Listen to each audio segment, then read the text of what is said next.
Hey, how's it going? Please look at my signs. So I'm not going to get funny with camera angles again, so I get sideways. I don't want to do that again. That's just the thought makes my stomach tip. So I pulled 2 cards, and the first one I pulled was from the Shaman's Dream Oracle deck, because I always pull those first. I don't know if you noticed that. And it was the Horseman card.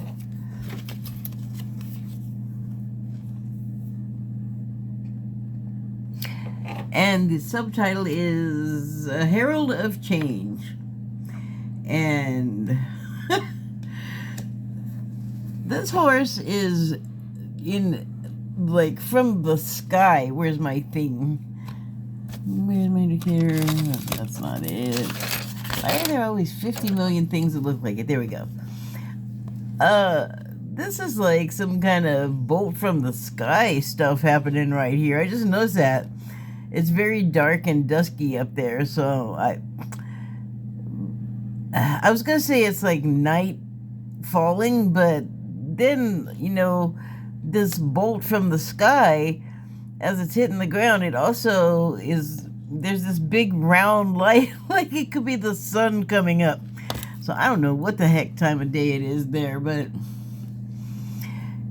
she, I believe it's a she, is super duper happy. I don't know what's going on with her. She looks like she was in a wedding procession or some kind of pageant, because the horse is dressed up even. And I have looked at this a bunch of times, and I have thought, like, she's got something in her hand, and she's got her hand thrown back. What it looks like today is a clothesline. I'm sorry. I just sounded like a rusty hinge.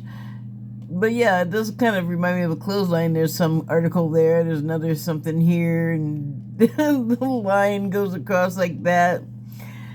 I don't know. Maybe it was just a momentary thing, but nope. Bloomers and skirts. Stuff people don't really wear anymore unless they're like Mennonites or Amish or something. But yep. get a gander at that. Bloomers and slips, not skirts. Well, I mean, I suppose one could be a skirt too. Modest wear. Sidetrack. So I can tell you, there's definitely happiness happening here, and maybe the,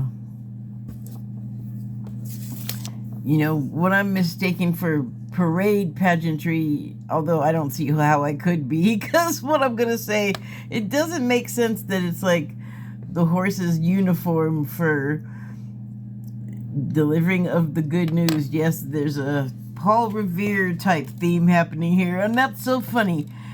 Paul Revere, like most of our history, the story is all kinds of messed up and wrong, and here's how it's messed up and wrong in another way that's kind of obscure, but you can find this. This is not hard to search and find out to be the truth.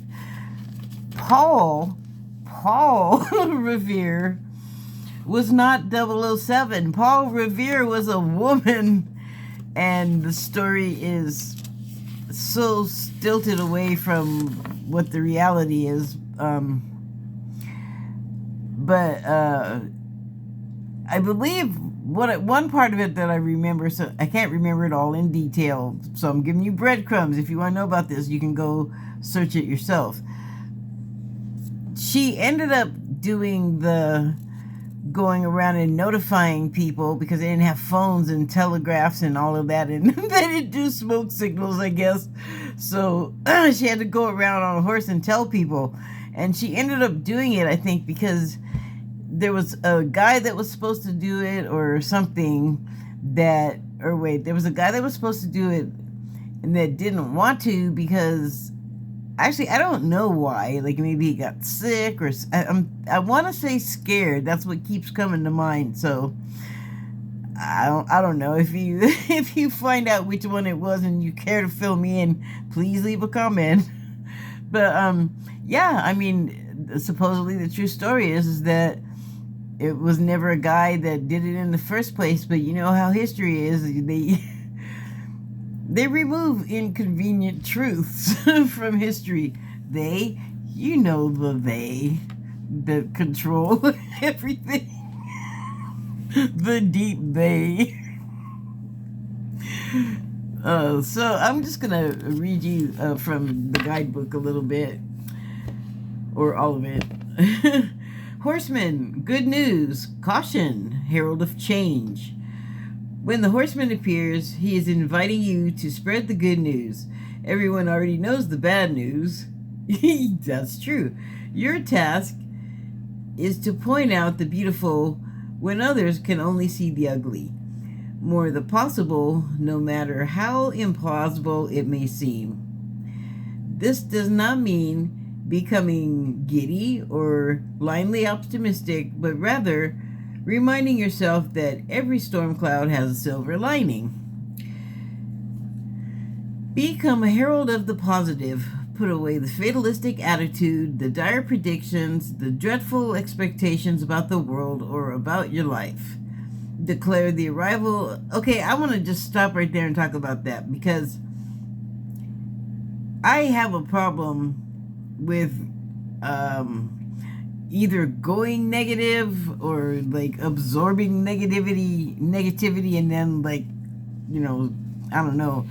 I want to say that I convert it, but a lot of times, man, I get this vibe from people like, you're really negative. Like, what you're saying is, and I've talked about this before, sometimes I can get what they're saying and even agree with them, like, on a level, because my intent is never to be negative in the first place. I mean, it usually isn't. Sometimes I can be provoked to it.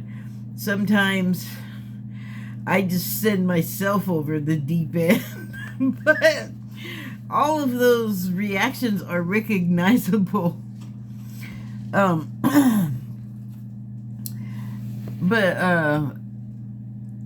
for myself, just on a personal level, there are times when I have to catch myself and go, don't think the worst, think the opposite of that. Like, and it's so simple, and it's not all mystical and sparkly at all, but if you literally can, like, get yourself in the moment and stop yourself from blasting forward emotionally and reacting and doing something that you will probably regret later. And I say that with every bit of lived experience up to like an hour ago that I can give you.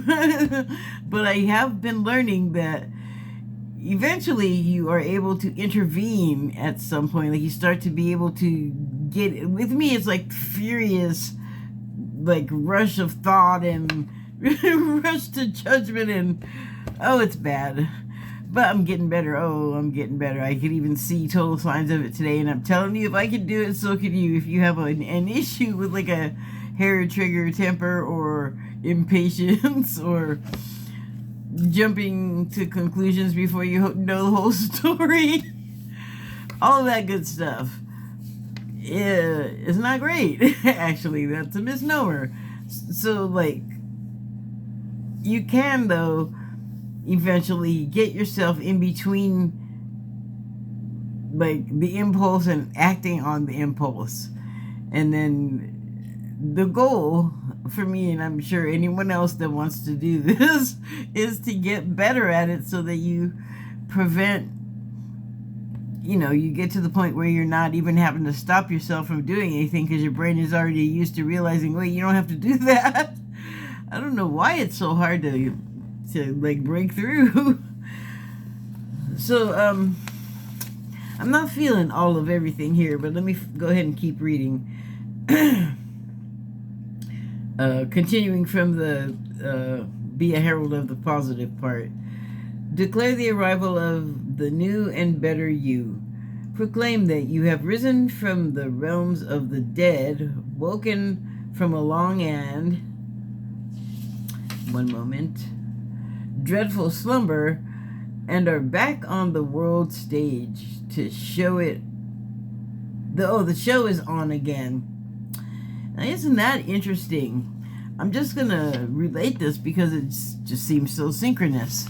The last line there was, the show is on again. Okay, so right before I watched this, there was a short with Shelley Duvall, and she was being interviewed at 2 different times, and one was very near to the time of when she had done The Shining, and she was talking about doing a lot of takes. And then there's a later clip, and they're both like, they're old, like they're not like even within a decade of now, I don't think, but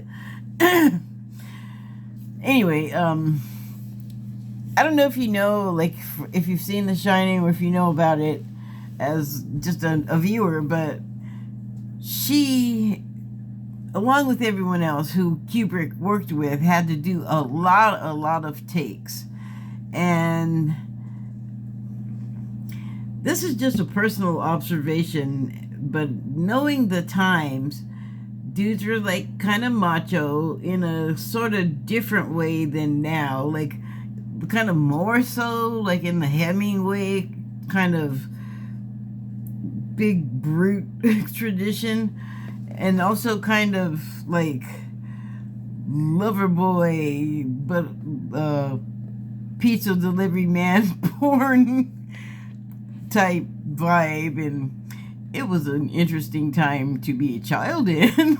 It was an interesting time.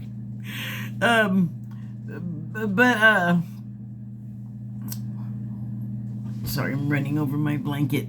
Yes, I have a lap blanket because it's freaking cold in here.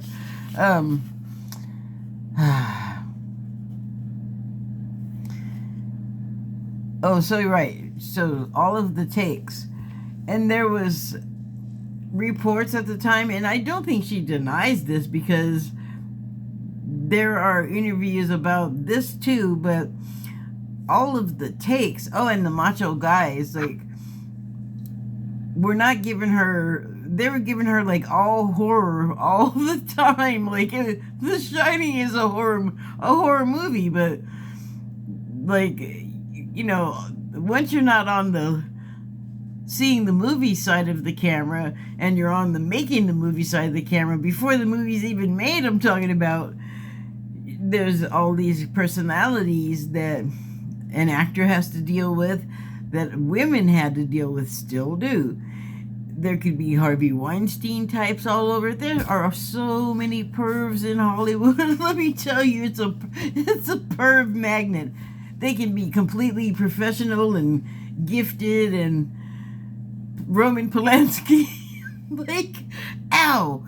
It is, yeah, I mean, something about that town. It's like everybody's dang buffet of people, and that's not right. You can't look at people as side orders to devour in life. I mean, you can, but it's frowned upon. So, she's in this like closed system with all of these people, and most of them are going to have been men. And aside from professional stuff, just like anyone else, there's other stuff going on in a man's head, anyone's head too, but men and like a woman, that's a weird, I mean, that dynamic could get weird. And like,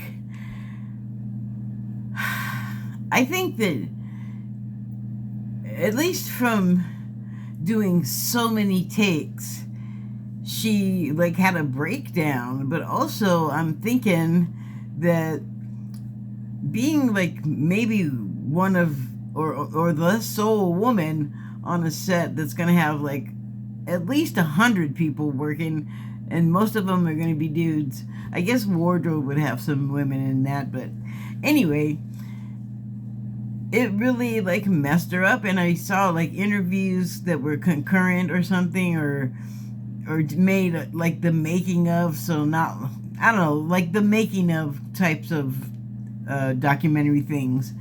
And I could see how little concern like Jack Nicholson, for instance, seemed to have for like what they were all putting her through, like the director and, you know, Nicholson himself, and then whatever set pieces had to be like active or whatever around her. And you know, like, we're only seeing what the camera's looking at, and also that beyond the scope of the camera's range, the whole rest of the set is there with all kinds of people around. So there's just all these energies and things that can affect the set and the actors. And what I'm trying to get at is that with all those men with just barely the woman, they weren't actually at like the Stanley Hotel in whatever state it is. I think a lot of it was done on sets in England, but some of it was at the hotel. And this part that I'm talking about with the repeating of the scenes. So anyway, it just seemed like she was breaking down and no one had any sympathy for her, and they were like, just do it, you're an actor, aren't you? Or that kind of attitude. And then so I saw this thing today, and it's from the same time. She's going, oh no, what he does, Stanley Kubrick, what Stanley does is he does a bunch of, sorry, I'm mimicking her, he does a bunch of takes, and you do them so many times that you know like what's going on, and you know what's going to happen, and you're just kind of like a machine. I'm paraphrasing here. And then she says, you just are like dull, you can't feel anything for it, and you're just like, why are we flogging the dead horse? And then again it changes. Well, I just did like an auto-tune with my actual voice. Of course I can't do it when I try to do it. Anyway, after you're like, this is like, you know how when you say a word and it starts to not make any sense, like, why this word has always worked before, why right now did it just turn into like a brick, like it's good for nothing? And so she said, then you have that period for a while, and then all of a sudden it gets fresh and new and you get new ideas. So a million takes are great. And it almost felt like a hostage video. Like she had said too much in the other one about feeling like she was having a breakdown, because she literally did have one. And God forbid you should talk about it around all these men that are unfeeling and actually contributed to it. Like maybe they kind of all were sending her a vibe of, oh, you can't handle it, huh? You can't handle it, huh? Let's give it to her harder. Everybody just vibe her harder. Or I don't know that any of that's true, but it could be any combination of all of the stuff I said, and also a bunch of stuff I have no idea about. I'm just saying the girl broke down, and then like in the same day it seems like that they got her again on camera and her attitude totally changed about the takes. And then there was like the third one that took place much later, where she's like, ha ha ha, yeah, it was fine. And it's like, oh my God, you seem like I don't know, I don't know. Maybe it had just been long enough that she was like, I don't even care about all of that anymore. Like, it doesn't still have the power to hurt me. That's what I feel was happening more like in the third one. So, anyway, got all kinds of sidetracked there. But, there's changing your mood. Like, I could just stay all negative about it, and maybe she actually did that on that day where I was talking about, where she says one thing earlier about being like having a breakdown, and then later it seemed like, at least at the same period of time, if not the same day, she was like, oh, a million takes is great. It's great, and then it sucks, and then it's great, and then it sucks again, and then it's perfect, or something like that. But you also can't know like what's going on with everybody, and it's, oh my God, the whole thing. Okay, so but by the end she just like changed her attitude about it. And if you change your mind, you were actually allowed to do that, particularly when it's personal stuff that's really just our own stuff, and nobody else can really say anything about it. And We should take that attitude all the time, because a lot of times we get so upset about what people do have to say about things, and we shouldn't even be listening to them. They shouldn't be saying them, but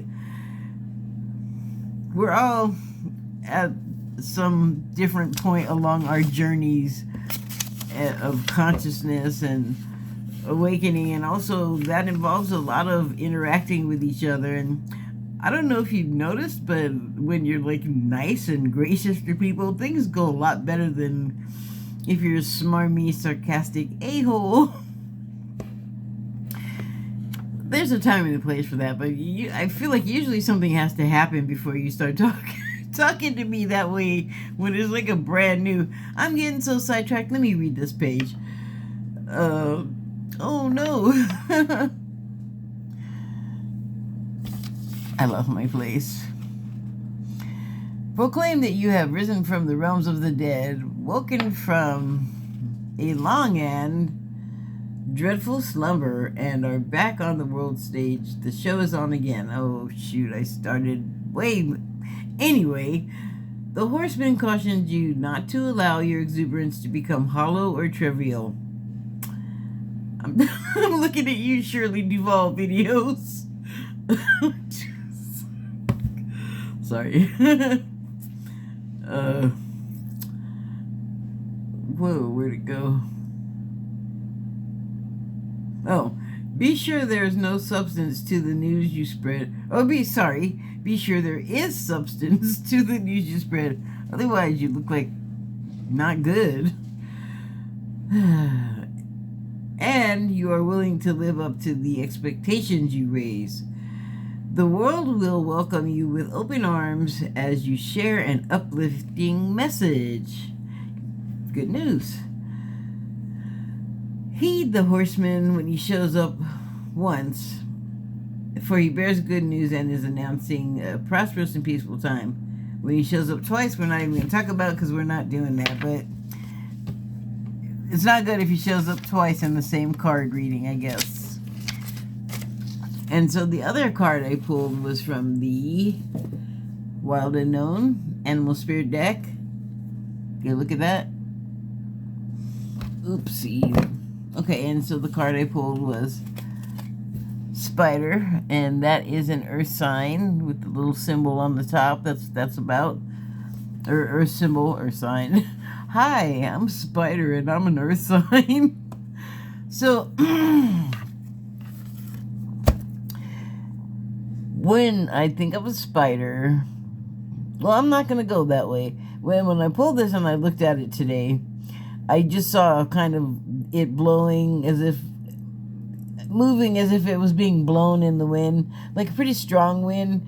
And I was actually afraid in this little teeny tiny moment that I saw this, that the web was going to like get torn up by the wind and just get demolished basically, and the spider flown away on the wind and all that, but it didn't.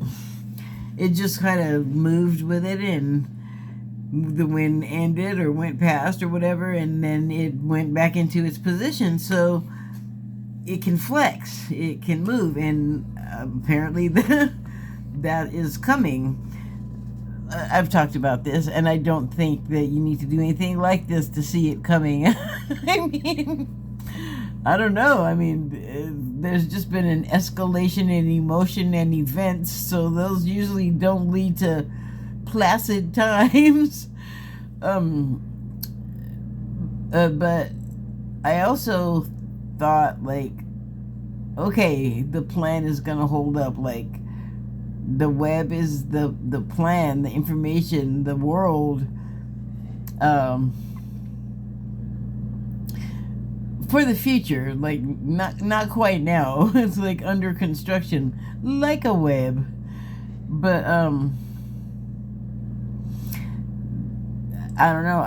I'm getting follow the plan, and the web is the plan, and the web got blown, but it couldn't be destroyed. And so have faith in the plan and believe that, I mean, it may be taking a long time, and you may be sitting in the middle of wherever you are and looking around going, stuff is crazy right now. Like, I want to get out of this place if it's the last thing I ever do.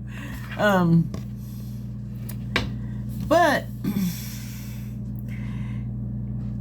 what you can notice also about this web is that it has concentric circles, and concentric circles inside of a tree trunk mean history. And what does history tell us? That things happen in cycles. So just because there's a cycle, it doesn't mean we have to yield to it. I mean, we could probably affect some kind of change, like accelerate the plan, maybe, which in the case of our awakening and turbulent world means we gotta wait for a lot of people to experience, understand, come across the plan itself or parts of what we're doing in the plan. But a lot of times things don't happen quickly, you know, like with the American government, incremental is the way, and for me that is not the way. I'm impatient, and I know I shouldn't be, but I still am. Just things take long, and you just feel like nothing is changing, kind of. But maybe we have to go around each and every circle. Like, each of us has to make a rotation around each and every circle in the web and complete a cycle. So this web, what if like 7 billion people need to complete a cycle? Think about how long that's gonna take. Look how small this web is. Labor intensive, gonna take a long time, and I think that's the message. But also have faith, you know, like it's gonna get windy, it's gonna make us think like, whoa, hold on, we may not have a home that's latched on to anything, we may just blow away. But we didn't, so we won't, I hope. I'm gonna read from the book and see what it has to say about all this madness I just spewed. Spider, creator of prosperity through life's work, Dharma power. The spider is an ingenious creator. Its greatest gift, what kind of pronunciation was that? Its greatest gift is weaving the thread of Dharma. Wait. Now I'm not sure Dharma is power. I thought it was. I check this all the time. I don't know why the definition will not stick. Anyway,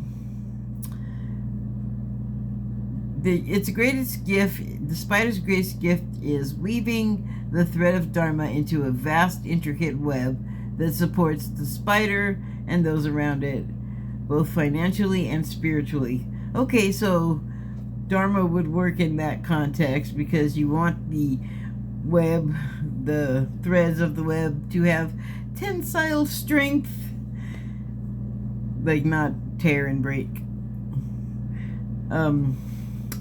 Where was I?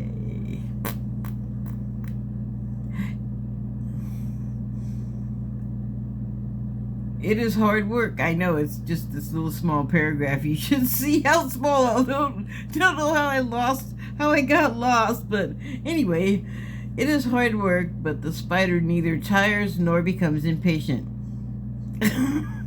This card reminds us creativity is everywhere. Be process-oriented rather than results-oriented, and soon your work becomes like the weaving of a magical, priceless tapestry.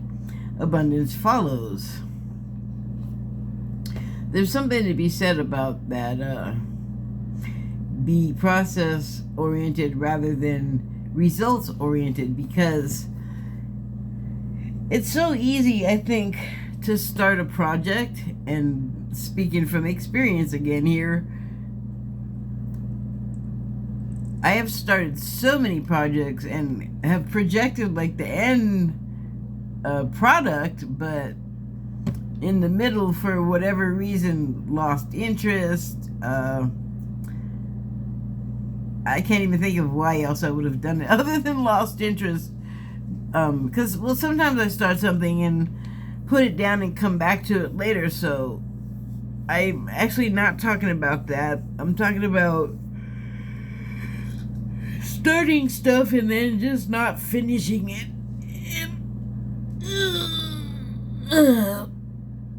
Sorry.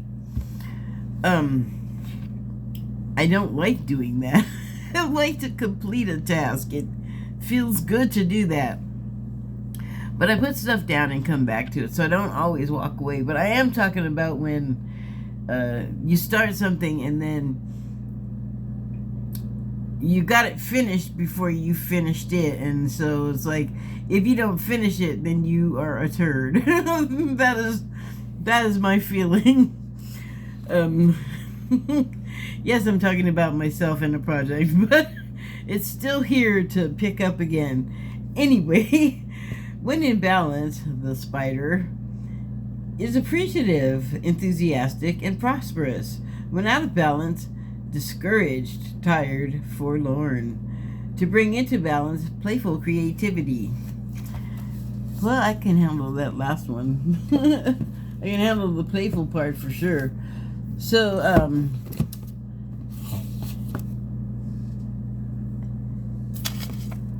the message I think today is there's plenty of stuff to be all bad newsy about. Bring the happy, bring the things that make you joy, the things that make you joy, that give you joy, either way, to yourself, and give yourself the good news. But you also can spread it. You don't even have to get on a horse and go around yelling at people about it. You can just exude it. You can just be it and make people go, wow, they are happy and content. Like, what's up with you? And they'll want to know about it, and then you can just kind of fill them in. Give them the good news, or give them some good news. And that may have sounded like there was a certain specific piece of news that I felt like people should be imparting to other people, but I actually think that's up to the giver. Because, you know, generic thing may not work in every situation. Healing message.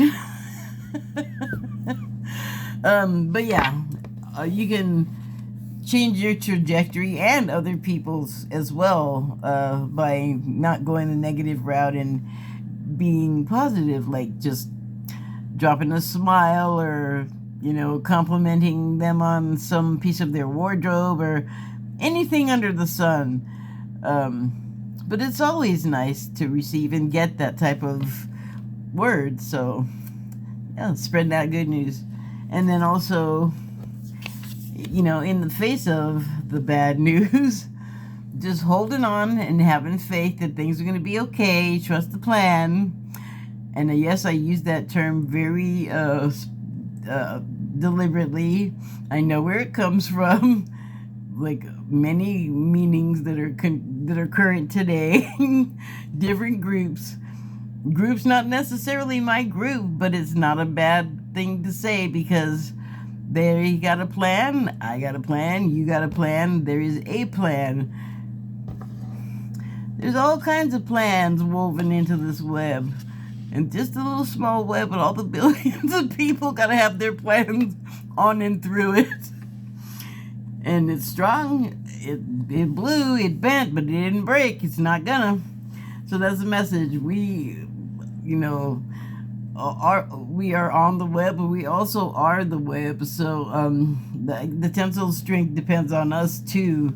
And definitely, like, getting a good mood or a good word in between some negative thing that could turn into an argument or a confrontation or something, that no one needs that right now. And I'm just going to finish up by giving you a perfect example of when not to do stuff, or when you're doing something that is helping nothing.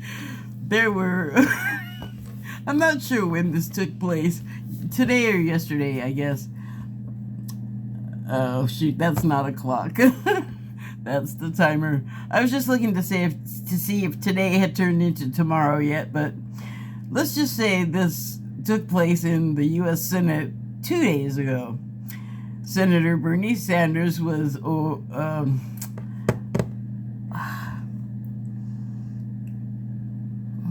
he was like the head of this committee session, and he had the gavel, and he was the moderator. And one senator, I believe he's Senator, oh wait, let me get it right, David Wayne Mullet, I believe, Mullin, David Wayne Mullin, I believe, and I think he's from Minnesota. I'm not going to remember everybody's state, so I'm not even going to try, but Senator Mullin, okay, was having a discussion with this guy, also Irish. What the heck was his name? I want to get it right, but Mullin was making fun of it and like messing it around, so I'm not remembering it correctly. I will put it in the information box. Okay, so anyway, but the other gentleman that was not a senator was a labor guy or a union guy, and they were having a discussion, and somehow it became about them and not the labor union or the people that are in the union that need some kind of thing to happen with the government for the people in the union to be happy. I'm not exactly sure what the issue was because they didn't show it. And I care, but not enough to go find out what it was about, because this is more interesting. But the two gentlemen, I guess, had been having a tweet fight back and forth, and Mullin, here's what I think the problem was, speaking of macho. Senator Mullin was caught. Somebody took a profile photo of him. He's on stage with another person, and they both had lecterns. So I don't know if they were debating or both giving a speech together. I'm just not sure what the context was, because it was a still photo. But in the photo, you can see Mullin standing behind his lectern, and you can also see that he's standing on what is in Hollywood called an apple box. And it's just a box that makes a short guy taller. And you can't really see it if you, I don't know. I think you can get like pretty, you don't have to get too far on the side of it to be able to see that he's standing on something, is what I'm saying. Like, it's like, maybe from front on you don't see it, but you don't have to go too far to the side where you're like, oh my god, dude's standing on the box because he's a shrimp. And he's obviously sensitive about it because of people like me finding that totally amusing, as you can see. It's not that he's short. It's not even that he has to stand on a box. It's that he's so fiercely embarrassed about it. And I know that's mean and horrible, because when you're fiercely embarrassed, that's the worst time to make fun of somebody. But he comes off kind of ill-tempered in this, so it's not that hard to kind of abandon him there with the box. But he is a pugnacious little person. He was a UFC fighter and some other things, but it sounded like from all of the number of things that he's had as his job in the past that the belligerence might extend beyond UFC. It came out in this little conversation that it was supposed to be a conversation. So anyway, that was the thing that started it all, like, between them, the argument. I guess it didn't start it, actually, because they'd been going back and forth. But the guy whose name I can't remember right now posted the apple box picture, and that did not help things. So they're in this hearing, and the conversation, they're supposed to be talking about the American people and their needs, and it goes back to this tweet fight they're having, and they can't stop arguing with each other, and Bernie Sanders is banging the gavel and goes, stop yelling at each other, we're not having these words in the session, sit down, you're a U.S. Senator, because one of the tweets, the guy said, anytime, anywhere, we'll do it. And so Mullin brings it up. Well, you said on Twitter, anytime, anywhere. And the other guy's like, yeah. And he's like, well, let's do it now. And he's like, okay, let's do it now. And Mullin gets up, takes off his suit coat or something, starts to take off his ring, like a girl taking off her earrings. And people are like, no, stop, no, wait, what are you doing? And Bernie Sanders is all, sit down. And guy sat down. All of a sudden, like, I guess grandpa voice activated or something. But they were still, like, going back and forth. And I'm like, really? This is not about either of you knuckleheads. And they couldn't let go. They couldn't stop doing it.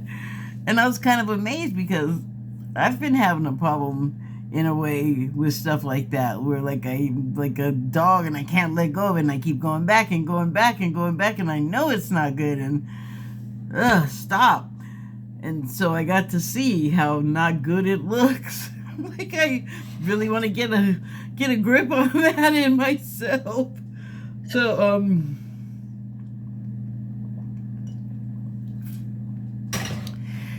yeah, we're getting like squirrely. Let's put the bad news aside and stick to the business on the agenda. Because testing the strength of the web, I mean, I feel like don't do it for like a frivolous reason. Like, don't be in there fighting because you guys are sword fighting. There's a time and place, and it's the men's bathroom, and what are you guys doing? Like, oh my god. And I guess Kevin McCarthy is like I'm sure there's a name for it, but what do you call somebody that punches you, like somebody that ambush punches you or shoves you or something like that, so it kind of messes you up? I guess McCarthy elbowed somebody, like kidney punched him, donkey punch him, I think it's called. Yeah, like the unsuspected, like the dude was just walking by or whatever, and the guy, I guess it happened a little while ago, and since he's done it to other people, McCarthy, I guess it's come out, like people are talking about it, like what is going on down there? It's like a high school gym. And McCarthy's excuse is always, I didn't do it. It wasn't me. It was the other person. His excuse for the kidney punch was, it's a crowded, narrow chamber. Was there a fire drill? Was everybody rushing to get out? Was there a Metallica song on? Why'd you hit him in the elbow so hard if you're just walking down the hall? Sounds like a kid making a bad excuse because they're a kid. Let me just check my notes to make sure I didn't leave anything off.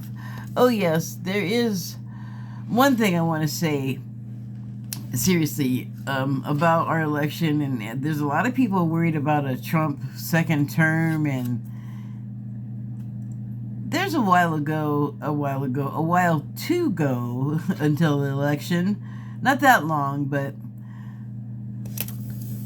I'm not worried about Trump getting reelected because he's escalating every day what he's saying, and what he's saying is making me not worry about him getting elected, because the people that want an authoritarian or totalitarian nation that are Trump followers, a lot of them don't realize what they're asking for. Like, they're saying they want a civil war, or they think it's coming, or I don't know if they're saying they want it, but they seem enthusiastic about the idea. And they're the first ones that are to say, yeah, I think it's going to happen. Yeah, I think we're headed that way. You're thankfully in a minority. Like, no one wants a war here in the States. Okay? And we don't really need it. We got it. Like, the people with the weapons of war out there chewing up people. It's just like a war. I mean, I'm not saying you should go do one, but I'm saying You could be in one at any time unexpectedly. You just never know when someone's gonna mass shoot up a place. Seriously, you don't know. You just gotta have faith that they shoot between the threads and the web and don't actually nail anybody, because it's all part of the plan. We gotta feel that until we all are made to feel some way that's gonna I'm gonna go positive with this, make it all better, so we can do it.